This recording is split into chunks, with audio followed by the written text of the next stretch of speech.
વિશે જોવાનું છે। આ સમાંતર જોડાણ માટેનો એક પરિપથ છે। એમાં અવરોધો જે છે એ સમાંતર જોડેલા છે। AB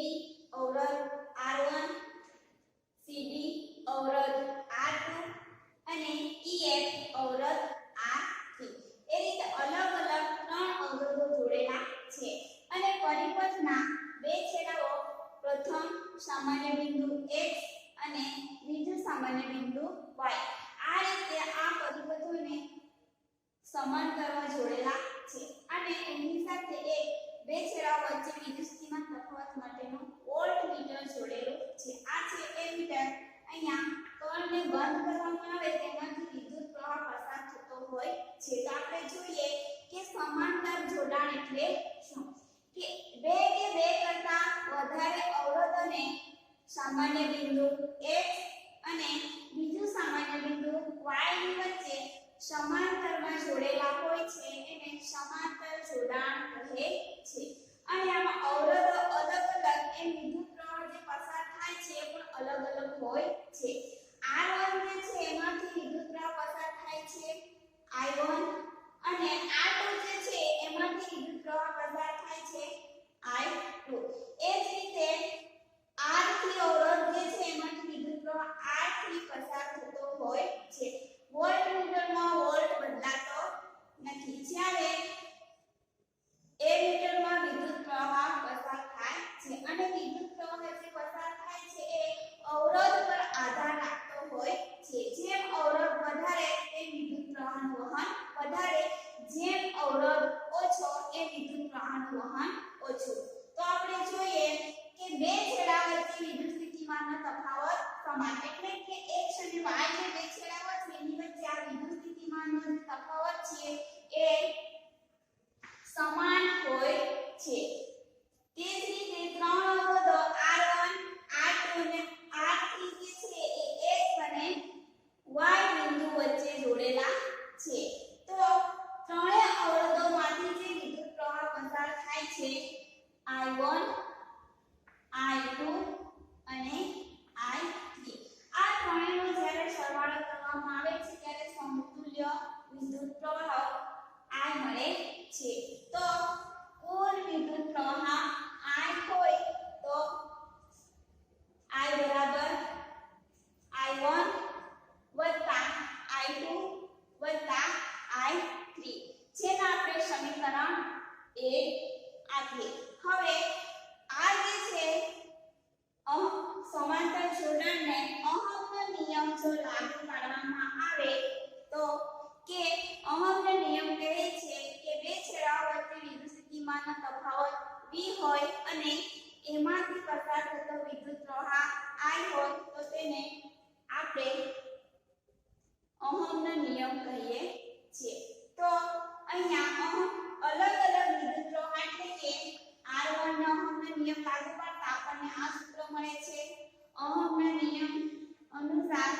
આપણને I2 ની આધારે બીજું સૂત્ર મળે છે અને I3 નો ઓહમનો નિયમ લાગુ પાડતા આપણને બીજું સૂત્ર I3 બરાબર V/R3 આ જે સૂત્ર મળે છે તેને આપણે લખીએ સમીકરણ 2। તો હવે આપણે આ જે અવરોધ જે છે સમાંતર એને આપણે ધારો કે Rp એ અવરોધોના સમાંતર જોડાણનો સમતુલ્ય અવરોધ છે કે ત્રણ અવરોધો જે છે એનો સમતુલ્ય અવરોધને આપણે Rp સંજ્ઞા તરીકે લઈએ તો સૂત્ર બને I બરાબર V/Rp જે ઓહમના નિયમના આધારે આ સૂત્ર લખેલું છે। હવે સમીકરણ 1 માં સમીકરણ 2 અને સમીકરણ 3 ની કિંમત મૂકતા તો સમીકરણ 1 માં સમીકરણ 1 છે I બરાબર I1 વત્તા I2 વત્તા I3 તો સમીકરણ 1 માં જે I બરાબર છે તેની કિંમત આપેલી છે આપણને V/Rp જે આપણે અહીંયા મૂકીએ। હવે I1 જે છે એની કિંમત આપણને અહીંયા છે એ કિંમત અહીંયા આપણે મૂકીએ। ત્યારબાદ I2 જે છે છે એની કિંમત I2 માં મૂકીએ, I3 જે છે એની કિંમત અહીંયા I3 માં મૂકીએ તો હવે પછી બંનેમાં વોલ્ટ સમાન છે તો વોલ્ટને બહાર કાઢતા કે સમતુલ્ય અવરોધને કૌંસથી બહાર લેતા વોલ્ટ તો 1/R3 અને અહીંયા V બરાબર આ રીતે આપણને સૂત્ર મળે છે જો બંને સમાન હોવાથી આપણે એને દૂર કરીએ તો આપણને સૂત્ર મળે છે 1/RP બરાબર 1/R1 1/R2 1/R3 તો આપણે કહી શકીએ કે અવરોધના સમાંતર જોડાણને સમતુલ્ય અવરોધના વ્યસ્તનું મૂલ્ય અવરોધના સમાંતર જોડાણના સરવાળા બરાબર હોય છે એટલે કે સમતુલ્ય અવરોધ 1/RP જે છે એ સમાંતર જોડેલા અવરોધોના સરવાળા બરાબર હોય છે અને આપણે જોઈ ગયા શ્રેણી જોડાણ અને સમાંતર જોડાણ વિશેની થિયરી જોઈ ગયા એના આધારે જોઈએ શ્રેણી જોડાણ અને સમાંતર જોડાણ તો શ્રેણી જોડાણના પરિબળમાં વિદ્યુત પ્રવાહને વહેવા માટે માત્ર એક જ માર્ગ હોય છે જ્યારે સમાંતર જોડાણમાં વિદ્યુત પરિપથમાં વિદ્યુત પ્રવાહને વહેવા માટે એક કરતાં વધુ માર્ગ હોય છે કારણ કે શ્રેણી જોડાણમાં અવરોધને એક છેડા સાથે બીજો અવરોધ બીજા છેડા સાથે ત્રીજો અવરોધ એ રીતે જોડવામાં આવેલું હોય છે જ્યારે સમાંતર જોડાણમાં અવરોધને સમાંતરમાંથી એકની ઉપર નીચે રીતે સમાંતરમાં સરખી રીતે જોડવામાં આવેલું હોય છે જ્યારે શ્રેણી જોડાણના દરેક અવરોધમાંથી વિદ્યુત પ્રવાહ સમાન મૂલ્યના એટલે કે સરખા પસાર થતો હોય છે જ્યારે આમાં સમાંતર જોડાણમાં જે વિદ્યુત પ્રવાહ હોય છે એ અલગ અલગ પસાર થતો હોય છે અને અવરોધના બે છેડા વચ્ચે જે વિદ્યુત સ્થિતિમાનનો તફાવત છે એ બદલાતો નથી આમાં જે છે એ વિદ્યુત સ્થિતિમાન સમાન હોય છે જ્યારે શ્રેણી જોડાણમાં વિદ્યુત પ્રવાહ સમાન હોય છે શ્રેણી જોડાણમાં વોલ્ટ જે છે કે વિદ્યુત સ્થિતિમાન વચ્ચેનો તફાવત જે છે એ અલગ આવતો હોય છે અને શ્રેણીમાં અવરોધો જે છે એ શ્રેણીમાં જોડેલું હોવાને કારણે આનો અવરોધ જે છે એ સૌથી મોટો હોય છે અને સમાંતર જોડાણમાં અવરોધોને સમાંતરમાં જોડેલા હોવાને લીધે અવરોધો જે છે એ નાનો હોય છે હવે આના પછી એક રીતે જોઈએ તો કેટલીક એવી જગ્યાઓ હોય છે કે જ્યાં અવરોધ મોટો કે અવરોધ વધારે જોઈએ તો કોઈ પણ સાધનો જે છે એ શ્રેણીમાં જોડવામાં આવતા હોય છે અને અમુક જગ્યાએ જ્યાં આપણા ઘરો છે કે હોસ્પિટલ છે કે કોઈ પણ એવી જગ્યાએ ત્યાં સમાંતરમાં જોડાણ કરેલું હોય છે કારણ કે જો સમાંતરમાં જોડાણ કરેલું હોય તો આપણને કોઈ પણ જગ્યાએ બલ્બ કે કોઈ પણ જગ્યાએ કોઈ પણ ભંગાણ પડ્યું હોય તો આપણે એને સરળતાથી રિપેર કરાવી શકીએ અને સરળતાથી શોધી શકીએ જ્યારે શ્રેણી જોડાણમાં એક કરતાં વધુ પરિબળ કે જે શ્રેણીમાં જોડેલા હોય છે એના કારણે જો પ્રથમ બલ્બમાં કોઈ સમસ્યા થઈ હોય કે ભંગાણ પડ્યું હોય તો બાકીના જે બલ્બ છે એ પણ પ્રકાશિત થતા નથી એટલા માટે બલ્બ જે છે એ બધાય તપાસવા પડે કે કયા બલ્બમાં ભંગાણ સર્જાયેલી છે એટલા માટે વ્યવહારિક રીતે સમાંતર જોડાણનો વધારે ઉપયોગ કરવામાં આવતો હોય છે હવે એના પછી આપણે જોવાનું છે વિદ્યુત પ્રવાહની તાપીય અસર કે આપણે વિદ્યુત ઉર્જાનો જ્યારે ઉપયોગ કરીએ છીએ ત્યારે એમાંથી ઉષ્મા ઉત્પન્ન થતી હોય છે તો જોઈએ વ્યાખ્યા કે વિદ્યુત પ્રવાહની તાપીય અસર એટલે શું વિદ્યુત પરિપથમાં માત્ર અવરોધનું જોડાણ બેટરી સાથે કરેલ હોય તો પ્રાપ્તિસ્થાનની ઉર્જા સતત ઉષ્મા રૂપે વ્યય થાય છે તેને વિદ્યુત પ્રવાહની તાપીય અસર કહે છે પરિપથમાં અવરોધનું જોડાણ કરેલું હોય એની સાથે બેટરી પણ જોડેલી હોય છે અને એ બેટરી દ્વારા જે પણ ઉર્જા મળે છે એ ઉર્જા વેગ પામતી હોય છે એને આપણે વિદ્યુત પ્રવાહની તાપીય અસર કહીએ છીએ તો અહીંયા પરિપથ છે કે પરિપથમાં એક અવરોધ છે વોલ્ટમીટર છે એમીટર છે બેટરી છે અને કળ કે જો આમાં કળમાં પ્લગ ન હોય તો આ ખુલ્લી કળ કહેવાય કે જ્યારે એમાંથી વિદ્યુત પ્રવાહ પસાર થતો નથી અને જ્યારે એમાં ટપકું હોય ત્યારે બંધ પરિપથ એટલે કે એમાંથી વિદ્યુત પ્રવાહ પસાર થાય છે ધારો કે આ પરિપથમાંથી t સમયમાં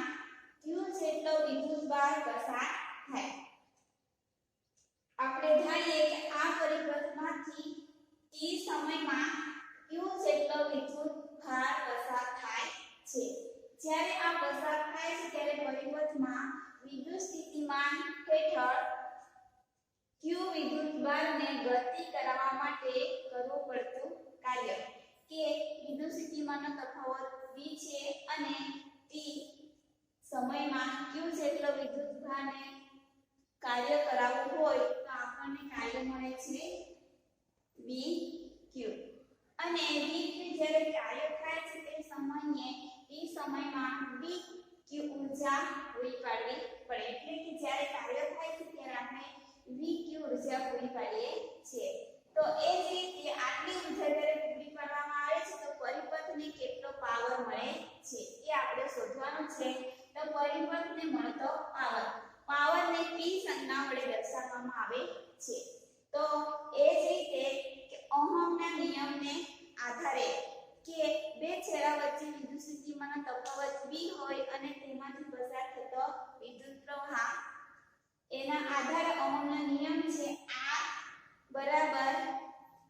v ના છેદમાં I તો એ જ રીતે વિદ્યુત સ્થિતિમાનનો તફાવત v ના આપણે કરતા તરીકે લઈએ તો અવરોધ અને વિદ્યુત પ્રવાહ જે છે એ બંને એકબીજાના ગુણાકારમાં આવે તો v બરાબર વિદ્યુત પ્રવાહ ગુણ્યા અવરોધ હવે એ જ રીતે કે વિદ્યુત પ્રવાહની વ્યાખ્યાને આધારે I બરાબર q/t કે વાહકમાંથી પસાર થતો વિદ્યુતભાર જે t સમયના આડછેદમાં થી I જેટલો વિદ્યુત પ્રવાહ પસાર થતો હોય તો એના આધારે I બરાબર q/t તો એના આધારે સૂત્ર બને p બરાબર v અને qt કારણ કે I બરાબર q/t એના આધારે આપણે આ મેળવી શકીએ છીએ કે p બરાબર વિદ્યુત સ્થિતિમાનનો તફાવત v અને વિદ્યુત પ્રવાહ તો આ નામ આપીએ એનું સમીકરણ 2 t સમયમાં પૂરી પડાતી ઊર્જા p ગુણ્યા t થાય એટલે કે t સમયમાં પૂરી પડાતી ઊર્જા એટલે કે પાવર અને આ સમયમાં થાય એની જે કાર્ય થાય એ કેટલું થાય તો v ગુણ્યા i ગુણ્યા t એટલે કે વિદ્યુત બે છેડા વચ્ચે વિદ્યુત સ્થિતિમાનનો તફાવત v અને એમાંથી પસાર થતો વિદ્યુત પ્રવાહ અને એ માટે લાગતો સમય તો ત્યારે જે ઉષ્મા ઉત્પન્ન થાય છે એ અને ઉષ્માને એ સંજ્ઞા વડે દર્શાવવામાં આવે છે તો H બરાબર v ગુણ્યા I ગુણ્યા t વિદ્યુત સ્થિતિમાન વચ્ચેનો તફાવત v વિદ્યુત પ્રવાહ અને એમની માટે લાગતો સમય કે બે છેડા વચ્ચેનો તફાવત છે એમાંથી જ્યારે વિદ્યુત પ્રવાહ પસાર થાય છે ત્યારે એમને લાગતો સમય એના પછી સમીકરણ 3 આપીએ તો સમીકરણ 1 ના આધારે જો સમીકરણ 1 છે ઓહમનો નિયમ એના આધારે કે બે છેડા વચ્ચે વિદ્યુત સ્થિતિમાનનો તફાવત બરાબર વિદ્યુત પ્રવાહ ગુણ્યા અવરોધ તો H બરાબર I R ગુણ્યા વિદ્યુત પ્રવાહ ગુણ્યા સમય તો વિદ્યુત પ્રવાહ જે છે એ બે ગણો છે એટલે વિદ્યુત પ્રવાહનો વર્ગ ગુણ્યા અવરોધ ગુણ્યા સમય આ જે છે એ વિદ્યુત પ્રવાહ તાપીય અસર માટેનું સૂત્ર છે જૂલનો હવે જૂલનો નિયમ આ સૂત્રના આધારે તો અવરોધમાંથી ઉત્પન્ન થતી ઉષ્મા H આપેલા અવરોધ માંથી પસાર થતા વિદ્યુત પ્રવાહ ના વર્ગના સમપ્રમાણમાં છે એટલે કે અવરોધમાંથી જે વિદ્યુત પ્રવાહ પસાર થાય છે એ વર્ગના સમપ્રમાણમાં છે પછી આપેલા વિદ્યુત પ્રવાહ માટે અવરોધના સમપ્રમાણમાં છે એ જ રીતે સમય માટે જોઈએ તો અવરોધ જેટલા સમયમાં એ અવરોધમાંથી જેટલા સમય માટે વિદ્યુત પ્રવાહ પસાર થાય તે સમયના સમપ્રમાણમાં હોય છે એટલે કે વિદ્યુત પ્રવાહ પણ અવરોધના સમપ્રમાણમાં છે અવરોધ પણ વિદ્યુત પ્રવાહના સમપ્રમાણમાં છે અને સમય પણ અવરોધ અને વિદ્યુત પ્રવાહ બંનેના સમપ્રમાણમાં છે જેને જૂલનો નિયમ કહે છે હવે પછી આપણે જોવાનું છે વિદ્યુત પ્રવાહની તાપીય અસરની જે વ્યાખ્યા અને થિયરી જોઈ એના આધારે કે વિદ્યુત પ્રવાહની તાપીય અસરના વ્યવહારિક ઉપયોગો તો વિદ્યુત પ્રવાહના વ્યવહારિક ઉપયોગો કે જેમાં આપણે સામાન્ય રીતે વ્યવહારમાં વિદ્યુત ઇસ્ત્રી વિદ્યુત ટોસ્ટર વિદ્યુત ઓવન વિદ્યુત ઇડલી અને વિદ્યુત હીટર એ જાણીતા વિદ્યુત ઉપકરણ છે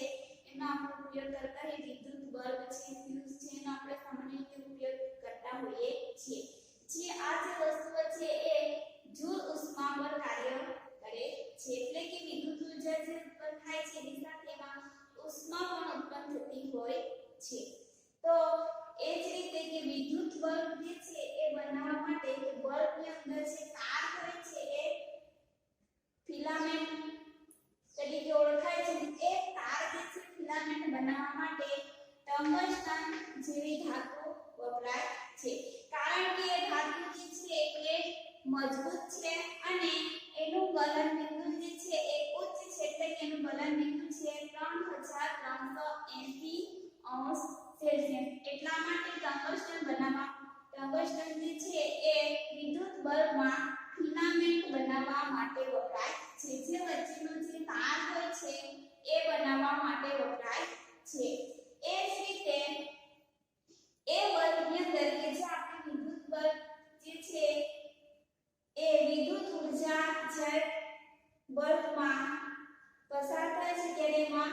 તાપમાન એટલે કે ગરમી ઉષ્મા ઉત્પન્ન થતી હોય છે અને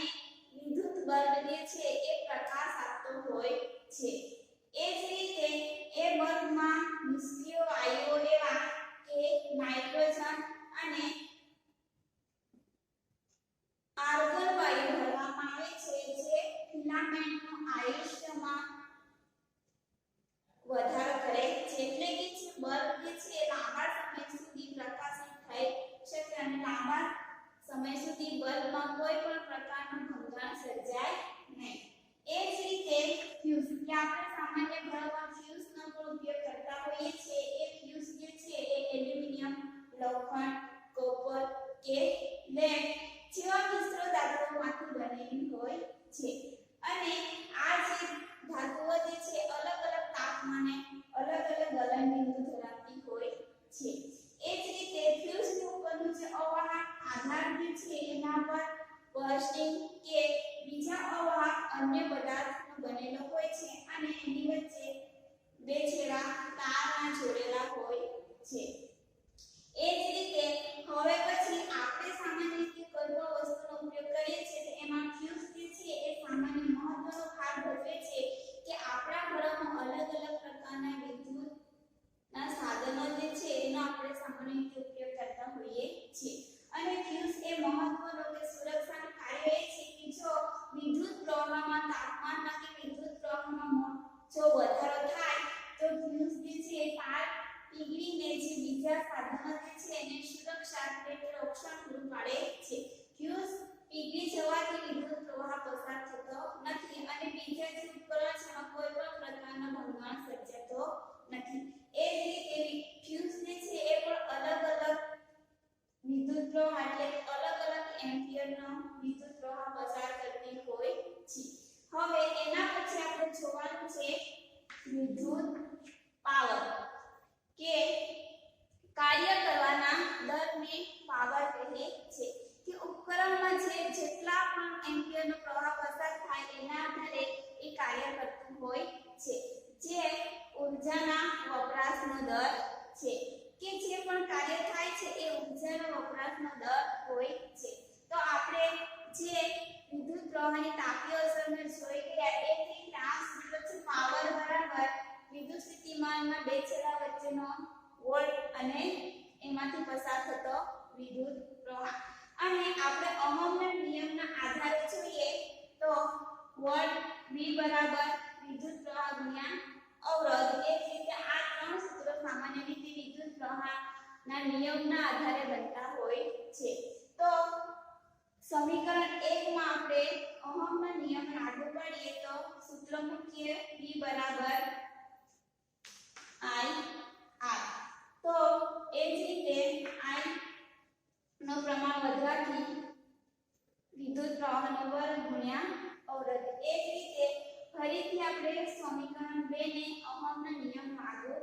પાડીએ તો આપણને કંઈક આવી કિંમત આપણે આમાં મૂકી શકીએ. તો અહીંયા વિદ્યુત પ્રવાહ જે છે એનો વર્ગ હોવાથી વોલ્ટ પણ વધે છે અને અવરોધ પણ વધે છે. પરંતુ સામાન્ય રીતે પ્રથમ અવરોધ જે છે અવરોધ અંશ અને છેદમાંથી નીકળી જાય તો આપણને પાવર જે મળે છે P બરાબર V² ના છેદમાં R. અને આ પાવરનો SI એકમ છે વોટ, જેને કેપિટલ W સંજ્ઞા વડે દર્શાવવામાં આવે છે. હવે જે આપણને પાવરનું સૂત્ર આપેલું છે એના આધારે પાવરનો જે એકમ છે P બરાબર 1 વોટ અને V કે બે છેડા વચ્ચે વિદ્યુત સ્થિતિમાનના તફાવતના આધારે 1 વોલ્ટ વિદ્યુત પ્રવાહના એકમ છે એમ્પિયર, તેને સંજ્ઞામાં લખી શકીએ 1 વોલ્ટ એમ્પિયર. અને આના આધારે આપણે 1 વોલ્ટની વ્યાખ્યા આપી શકીએ. તો વ્યાખ્યા જોઈએ. 1 વોલ્ટના વિદ્યુત સ્થિતિમાનના તફાવત હેઠળ ઉપકરણમાંથી 1 એમ્પિયર વિદ્યુત પ્રવાહ વહેતો હોય તો ઉપકરણ વડે વપરાતો પાવર 1 વોલ્ટ છે તેમ કહેવાય. કે કોઈ પણ ઉપકરણમાંથી 1 વોલ્ટની વિદ્યુત સ્થિતિમાનનો તફાવત હોય અને એમાંથી જો 1 એમ્પિયર જેટલો વિદ્યુત પ્રવાહ પસાર થતો હોય તો એ ઉપકરણ વડે વપરાતો જે પાવર છે એ 1 વોલ્ટ છે તેમ કહેવાય. અને વોલ્ટ જે છે એ સૌથી